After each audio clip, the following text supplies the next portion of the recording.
Kurva yang melengkung habis ini artinya suatu saat wabah ini akan berhenti. Nah, garis ini mewakili kapasitas rumah sakit dan tenaga kesehatan. Jadi semua yang di bawah garis ini kemungkinan besar akan dirawat, tapi yang di atas garis ini kemungkinan besar kesulitan dan bahkan meninggal dunia. Nah, tugas kita adalah membuat kurvanya tuh nggak terlalu melonjak tinggi, sehingga semua orang yang sakit bisa masuk ke dalam rumah sakit dan ditangani oleh petugas kesehatan. Jadi gimana caranya membuat kurva ini menjadi landai? Orang itu sakit nularin orang lain. Nah, orang yang sudah sembuh, tubuhnya jadi punya imunitas, sehingga kemungkinan dia tertular lagi itu kecil atau hampir nggak ada. Sehingga caranya sebuah wabah apapun itu dari zaman dulu berhenti adalah ketika cukup banyak orang kena virusnya, lalu menjadi imun sehingga virusnya nggak bisa punya orang untuk ditularin lagi. Nah, kenapa selama ini kita perlu banget namanya social distancing atau ngejauhin diri? Animasi ini bagus banget. Ini contoh kalau semua orang bergerak bebas seperti biasa, nggak ada pikiran, semua tetap pergi konser, pergi jalan-jalan. Ini akan terjadi. Satu orang akan menularkan semua orang berbarengan, dan itu yang berbahaya. Seperti tadi kita ngelihat kurvanya ya. Pada akhirnya akan lewat dan pada akhirnya semua orang akan sembuh. Tapi karena kurvanya tinggi, banyak orang akan mati dalam prosesnya. Nah, yang terjadi di Cina dengan adanya lockdown, ditutup, membuat orang tidak sakit sekaligus berbarengan. Jadi kurvanya lebih landai kalau kalian lihat, sehingga memberi waktu untuk orang-orang menjadi sembuh dan akhirnya bisa melandaikan kurvanya.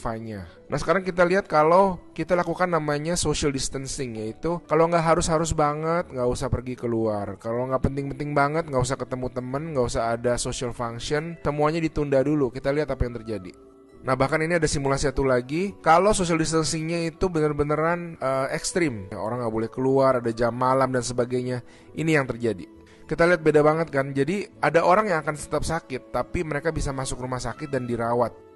Jadi teman-teman, please do your social distancing, stay at home, work from home, anywhere you can.